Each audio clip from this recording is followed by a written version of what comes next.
nga xam ne moom la ñuy préparé màggalu Sëriñ Massamba Mbacké di rakk ci Sëriñ Touba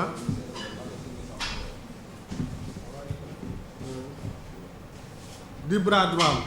mun nañ ko wax te ñëpp xam nañ diggante Sëriñ Touba ak Sëriñ Massamba ni ñu jegee woon ni ñu bokkee également liggéey ci wàllu xasaay bi maanaam loolu yëpp tax na tey bu ñu dajalee di ko màggal war nañ ko jox fulla bi mu waa laaj war nañ ko jox fayda bi mu laaj war nañ ko jox lépp loo xam ne mën nañ ko si tamit ndax yool bi xam ne moom lañ si yaakaar xanaa nag ku si def loo si def Sëñ Tuubaa moo lay fayal boppam ndax Sëñ Massamba ku liggéeyal Sëñ Tuubaa la ku liggéeyal Sëñ Tuubaa la ba Sëñ Tuubaa gërëm ko ku liggéeyal Sëñ Tuubaa la ba Sëñ Tuubaa fay ko kon nag dina baax tey ni ma koy waxee rek suñu kilifa dañu sant ñu jàppale kilifa diine yi seeni organisation mais ku ñëw fii am chance liggéey Touba tamit da ngay jàpp ne mën nga si am beneen barke boo xam ne sa am sa ngërëmu kilifa nga am si barke am si tiyaaba am si ngërëmu Sëñ Touba am si fayu yàlla donc moo tax lu si nit di def rek na ko doublé boo xam ne dina si am ñaari yoon satisfaction ay kilifaam mais également satisfaction sëñ bi moo tax ñu ngi leen wax daal taxawaat rek ni suñu taxawaay laxasu pour mën ko def lépp loo xam ne defoon nañ ko daaw ñu defaat lu ko ëpp ren pour que lépp loo xam ne amoon nañ ko si réussite ñu am réussite bu ko gën a rëy encore mais chaque année rek mu nekk avancement bu ñuy def si wàllu organisation bi avancement bu ñuy def si wàllu réussite màggal gi kon sëñ bi ni ñuy def rek mooy delloo leen kàddu gi yéen organisateurs yi ngeen wax ni lan mooy seeni soxla suñu baree chef de service yi ñu ngi fi ku si nekk dina tontu si li xam ne moom lañuy xaar si moom bu baax tamit dinañ tënk loo xam ne jafe-jafe la ñu xam ko li si mën a lijjanti fii yëpp ñu lijjanti ko si Diourbel yàlla def ni su bëri dañ ko mën a lijjanti Diourbel incha allah en tout cas am nañ si yaakaar li si wàllu jàll jotee Dakar tam ñu mën ko teel a jotali Dakar te xam ne fii ak ñaata fan moo si des war tur ñaata fan de maanaam le 24 lay doon 24 mu nga voilà 24 donc daanaka ñaar fukki fan moo si des waaw donc waaw doy na pour mën a def préparation bu baax incha allah mais ñu jublu si rek xam ne amatul benn battement bu ñu war a def ñu ngi lay delloo kàddu gi rek préfet yi fi nekk yëpp ak sous préfet di nuyu chef de service yi fi nekk yëpp di sant yàlla bu baax di julli ci yonent bi sallallahu taala alayhi wa sallam di sant Xaadimu Rasuul te di ko ñaan yàlla dolli ko ay leer te taas ci barkeem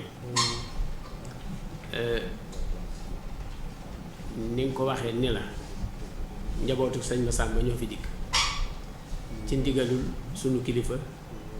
muy Serigne Moustapha mi nga xam ne mooy xalifa Cheikh Massamba ak jëwriñam ji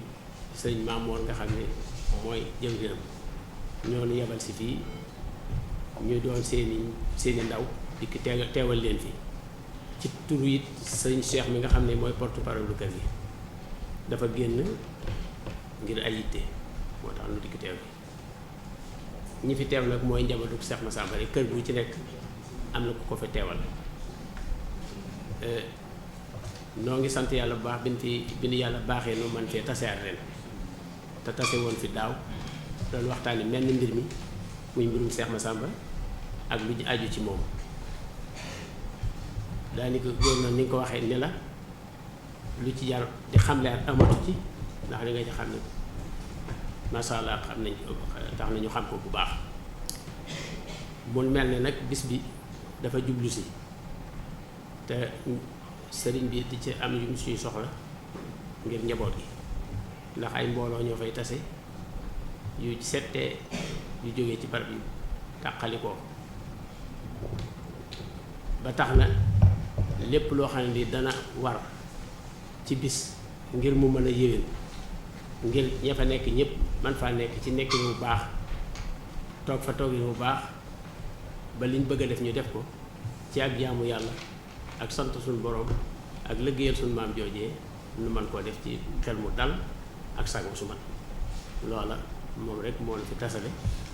kon noo ngi sant yàlla bu baax mi nga xam ne moonu may nu fekke woon ko daal fekkee ko ren di ñaan yàlla nañ ko fekk ay déwéni déwén te itam lépp luñ ci sàkku yàlla def mu jàppandi ci ñi ko yor jàppandalal nu ko ban jot ban mën cee jot man koo jotal njaboot gi man koo jotal taalibe yi loolu moo tax daje bi ñu dikk def si ko fii noo ngi sant yàlla bu baax nag ndax gis nañ ne yitteel na leen ndax gis nañ ne ñu bari teew si nañ fi waaye kër sëñ Massamba dañuy xam ne kër yëpp teew si nañ fi mooy ñi fi teew ñi fi teew nii rek kon xam naa dañuy mën a ubbi waxtaan wi rek waaw sant yàlla bu wax rek. di dellu rek di gërëm sëñ bi di ko ziar di ko ndokkeel di ko wax mu jottali suñu nuyoo suñu ziar sëñ Moustapha Massamba xale sëñ Massamba di jottali suñu nuyoo suñu ziar sëriñ Sidi Mokhtar Mbacke xalifa général des Mourides di am mbégte lool bokk ak yéen jotaay bi ñu ngi koy jottee bokkee at yëpp ñooy wax suñu mbégte tamit ànd ak yéen si liggéey bi at yëpp ñu ngi ànd liggéey macha allah sant yàlla yàlla nga koy jubal yàlla nga koy baaxal yàlla nga koy rafetal lépp nag ak seen yéene bu baax ak seen pasteef mais ak seen laabiir tamit ndax lépp loo xam ne mi ngi si di ngeen ko waxtaan ak ñun ba ñu mën ko sottil te kenn ñu si dégg kon ñu ngi leen si gërëm bu baax di leen si sant ne wax na rek fonk nañ bés bi jàpp nañ ko jox nañ ko dayoo ba xam ne moom la ko yàlla jox ñu bésu sëñ Massamba ñëpp xam diggante sëñ Massamba ak sëñ Touba donc bu ñu amee bés bu mel nii ku si nekk di nga si jàpp di nga si jàpp ndax say kilifa moom lañ la sant di nga si jàpp ndax mun si am tiyaaba bi xam ne moom nga si yaakaar kon nañ wax leen rek jàpp nañ bu baax li ngeen wax yëpp si doléance si demande te dinañ si taxaw pour mun ko faj lépp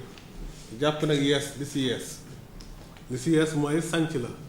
sanc boo xam ne dañ koy yóbbu Daaru Karim ren dafa def màggal bi pour la première fois jàpp ne nag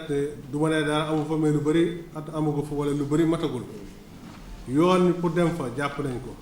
lu si am importance la dinañ si wax ak AGEROUTE ak waa mairie bi tamit plus ñu am si projet yi ñu mun ko taxawal rapidement balaa ñuy yegg si jotaay bi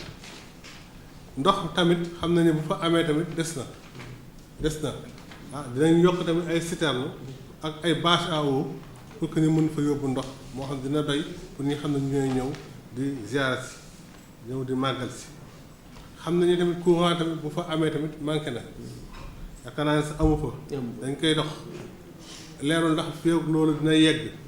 li ñu mën a jàpp ñun fi mu ne nii mooy que groupe électrogène lañ fay yóbbu boo xam ne dina joxe courant bi su nekkee si diggante bi nag courant secteur bi yegg na muy li gën mais bu yeggul tamit fekk préparé nañ groupe électrogène bi xam ne nag nu mu munti demee groupe électrogène moom foog ñu teg ko fa parce que même courant secteur mën nga daw ba si biir mu am panne boo xam ne da lay bett donc groupe bi day nekk moment boobu secours léegi dañuy jàpp ne daal groupe bi moo nar a nekk ndax plan A bi ni ñu ko doon waxee sànq principal bi waaw léegi suñu amee diggante courant bi bu ko amee diggante bi ñu dawal plan B bi groupe bi ñoo nekk plan B kon nag ñu ngi si jàpp bu baax ne yooyu daal yu ñu war a def la wàllu remblai bi tamit ñu jàpp ne tamit lu ñu war a def la voilà amul fosse septique yu ñuy vidé parce que kër yi demeeguñ fa noonu mais nag bërëb ba foo ñu tasaare ko maasale ko remblai ko pour que jotaay bi mun fa gën a neex loolu yëpp daal lu ñu jàpp ne lu ñu war a def la incha allah dañ ko def jàpp ne tamit te comme sanc bu bees la poste santé mobile foofu mu am fa waaw effectivement du benn poste santé mobile mais ñaar ba ñetti poste santé mobile ñu mën ko fa def pour que gan yi bu ñu ñëwee mun a am fu ñu fajoo su fekkee ne laaj na ko waa hygiène tamit dinañ ko topp dinañ topp waa hygiène bi pour mun a fépp foo xam ne ñu ngi fay toggee ñu topp ko mais également ñi xam ne ñu ngi fay ñëw tamit ni ñu fay nekkee ñu mën ko topp si wàllu dégg nañ li ngeen wax si wàllu toilette mobile yi incha allah nañ ko xool ak waa ONAS lu ñu leen mën a joxe ay toilette mobile ñu mën a remplacer cabinet yi xam ne ñoo fa war a nekk su nekkoon ne dëkkuwaay bu ñu tabax la waaw loolu tam lu bees la si site bi loo xam ne amutoon daaw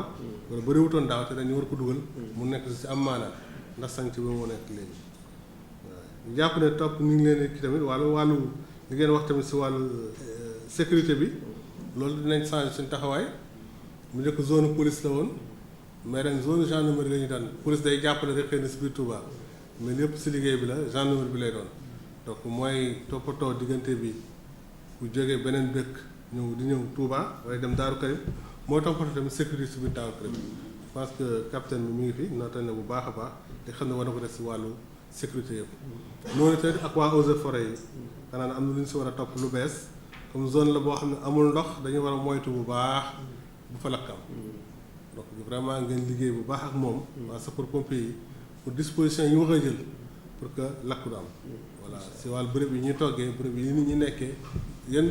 prévention ba lañ fa def wala sécurité lañ fa war a def ba xam ne wax dëgg yàlla safara du am waaw mooy ñaan yàlla tam moo yàlla mottali tamit suñu yéene loolu safara moom am na leen lu si laal léeg-léeg ngeen def si tamit ay ñaan yàlla mottali suñu yéene vraiment nit ñi tax nit ñi gën a farlu ba benn lakk dafa am waaw dégg nañ li ngeen wax tamit si yeneen produits yi mel ni tente yi xam ne tamit da koy laaj comme amul ay kër amul ay néeg ni mu waree woon day laaj ay tente ni leen ko waxee rek bind leen ak ministre de l'intérieur nañ ko topp bu ñu mën a seet naka ñu mën a autorisé ay tente si wàllu boobu noonu tamit si ngeen si wax si wàllu bâche wàllu chaise loolu tamit comme bind ngeen ba pare ñun tamit dinañ ko topp ak waa ministère de l'intérieur ak waa ministère des finances pour ñu mën a utal tribune bâche chaise ndax dina ko laaj tamit si jotaay bi surtout jotaay bi mel noonu li ma leen si bëgg a wax daal mooy que dégg nañu bu baax seen doléance rek di ko répété dégg nañu bu baax tamit nouveauté bi ngeen si dugal yaakaar naa ne tamit lu si baax la si lu si baax la changer site bi lu si baax la ndax fi ñu ko doon defee daaw jéeg xat na trop sax xat na lool donc yóbbu ko penc moo xam ne gën na yaatu yaakaar naa ne bu yàggee même ñi xam ne ñooy ñëw di liggéey foofu surtout waa sécurité bi surtout sax mu leen gën a arrangé ñun dañuy bëgg espace boo xam ne dinañ ko mën a gérer ni ñu ko bëggee kon yaakaar naa ne loolu noonu transfert boobu ngeen def moom dañ koy rafetlu rek vraiment dinañ leen si accompagner tamit ba keroog bu nekk béréb boo xam ne dina am lépp loo xam ne dëkk war na ko laaj ñu dellu si rek di la gërëm bu baax sëñ bi di la wax nga jotale suñu ñëw rek sëñ Cheikh Mouhamadane effectivement démb ñu ngi jokkoo mu wax ma tukki bi mu nekk mais ne woon na di ngeen ñëw waaw dinaa ko jotawaat ne ko wax dëgg yàlla ñëw ngeen def ngeen fi taxawaay ba war ngeen fi taxawaay bu rafet taxawaay bu war amaat nañ tamit vraiment yaakaar ne si biir liggéey bi danañ ko mën a sottil ni ngeen daan kontaanee ba gërëm ñu ngeen mën a kontaanewaat ren noonu ba gërëm ñu suñu kilifa yi xam ne ñooy yebal tamit gis ngeen di ko président de la République di toppalee boppam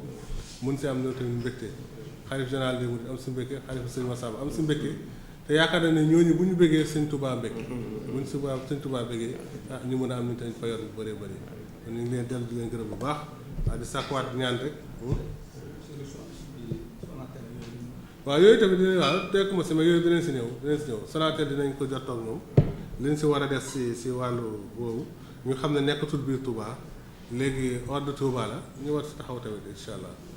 ku si nekkul fii rek jàppale ñun ñoo ko war a dox ak ñoom ba xam ne dinañ ko mën a mottali waaw muy Ageroute di Sonatel di vétérinaire waaw ñett yëpp dinañ si wax ak ñoom pour que li ñu war a liggéey tam ñu taxawee ko xanaa dellu si rek di leen gërëm di wax ak sëñ bi nga defalaat ñu ñaan ñu tëjee ko jotaay bi en français oui merci beaucoup voilà donc nous étions donc dans CRD réunis en CRD pour le Magal de Sëñ Massamba Mbacké jeune frère de Sëñ Touba mais grand disciple de Sëñ Touba également on nous dit souvent qu'avec Sëñ Modou Moustapha Sëñ Fallou ils ont presque grandi ensemble c'est vrai que c'était leur oncle mais ils étaient presque de la même classe d'âge et ils ont pu à subir ou vivre l'enseignement de Sëñ Touba et beaucoup disent que sur les Hassaïd les choses ont été en fait très souvent donc mise en œuvre ou alors en moule voilà vocalisé par Sëñ Massamba Mbacké donc tout cela donc montre l'importance de Sëñ Massamba dans la voie mouride et nous espérons effectivement que nous pourrons dérouler cette année également comme nous avons déroulé les années passées pour que donc le Magal se déroule dans les meilleures conditions. Nous avons bien noté vraiment la nouveauté du jour, la nouveauté de cette année. c'est qu'on a changé de site. On va vers Darou Karim, un village qui est un sanctuaire, comme on dit en Wolof. Donc un nouveau village où il manque beaucoup de choses. Il nous faudra effectivement donc réunir plus de moyens pour qu'on puisse arriver à assurer un séjour confortable ou commode aux pèlerins, aux personnes qui viendront donc pour la ziar. Cela va aller donc depuis la piste d'accès. Depuis la piste d'accès, il faudra reconstruire la piste d'accès jusqu'à Darou Karim, Pencum Massamba, Seigne Massamba. Il faudra également assurer la fourniture en eau. Certes, il y a de l'eau, mais il faudra assurer une fourniture additionnelle en eau par rapport donc aux gens qui vont venir pour la ziar, aux gens qui vont venir pour la ziar. On va mettre donc davantage de citernes d'eau, davantage de bâches d'eau également. C'est idem pour l'électricité. Autrefois, on mettait l'électricité du secteur et on mettait un groupe électrogène, un groupe de secours. Mais cette année, on risque d'avoir le groupe de secours comme premier moyen. Donc, si vraiment les démarches entreprises de pilote n'aboutissent pas, d'ici donc le 24 ou le 23-22, il faudra mettre le groupe électrogène comme premier moyen. Donc, cela aussi, nous avons pris bonne note et nous prendrons les dispositions pour donc assurer donc la présence du groupe électrogène. Il faudra également remblayer, faire le terrassement du site. Ça aussi, je pense qu'entre la mairie et la GIROUTE, ils vont prendre les dispositions nécessaires pour pouvoir faire ce remblai. Mais il faudra fournir donc d'autres services comme la Sonatel qui n'a pas de ligne fixe sur place. Il faudra mettre des liaisons LS pour qu'on puisse assurer donc une bonne couverture du Magal du point de vue donc des télécommunications. Je pense que cela aussi, nous avons pris bonne note. La Sonatel sera saisie et les autres opérateurs également donc de téléphonie pour qu'on puisse effectivement avoir un dispositif spécial sur Darou Karim donc pour ce Magal. Nous allons bien donner note donc pour l'hygiène et la santé également. Ça va être un endroit où il n'y a pas encore de dispositif sanitaire. Il faudra mettre un dispositif mobile. Pour cela, donc, on va s'y mettre. Et de la même manière pour l'hygiène, on va mettre un dispositif qui permettra donc d'assainir le milieu et d'assainir surtout les sites où l'on va préparer. Mais de ce point de vue, vraiment, surtout par rapport aux sites de préparation, on demande de les mettre le plus loin possible des lieux où les personnes seront donc installées. Parce que vous avez tous suivi l'incendie du Dakar. Il faudrait qu'on évite donc des accidents du genre, des sinistres du genre. Et je pense que prendre des mesures de précaution, ce sera nécessaire. Les sapeurs-pompiers vont travailler avec vous sur ce plan-là, mais également donc la gendarmerie va prendre des dispositions de ce point de vue. Et savoir que maintenant on n'est plus dans une zone police comme les autres Magal, mais dans une zone gendarmerie. Et accroître les moyens d'intervention sur site,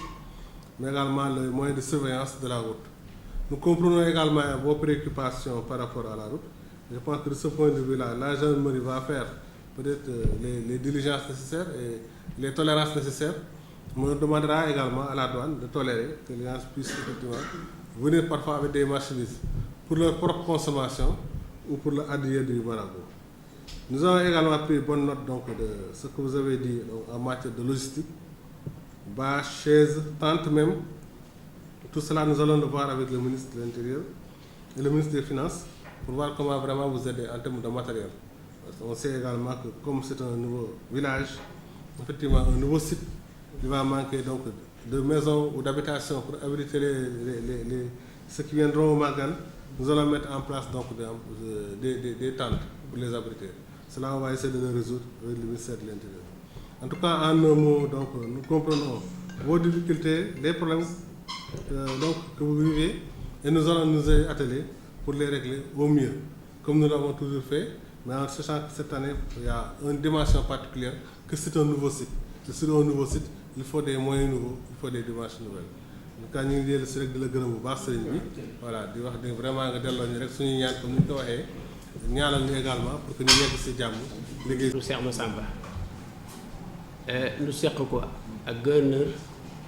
ak préfet ak sous-préfet ak chef de service yi régional yi yëpp ak départemental yi ànd ko njabootu Cheikh Massamba nu di sant yàlla bu baax tey am yaakaar bu baax ndax yenu sàkku bari na xam nañ ne fañ koy defee yooyu yëpp mënu faa ñàkk te ñeen ñi ko séqal kenn ku ci nekk bàyyi na ci xel bu baax ni nga xamee ne de la gouverneur traité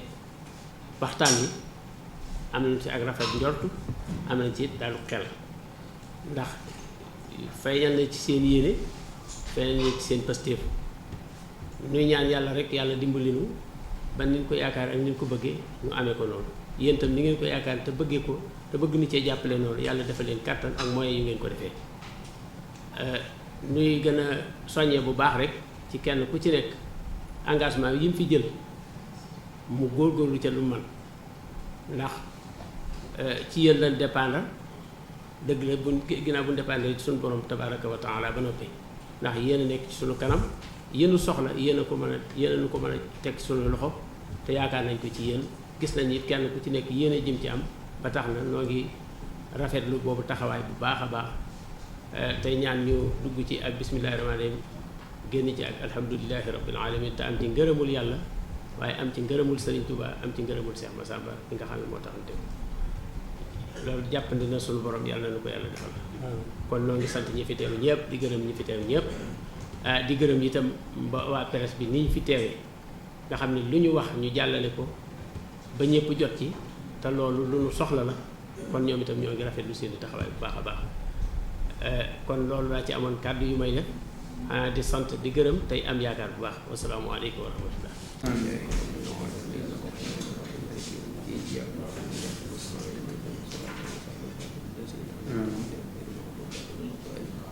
هدينا هدينا الصراط المستقيم ونجنا من كل شيطان وتوافقنا بشيء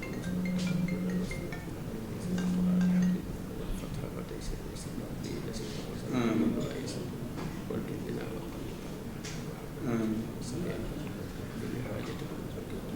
وقلنا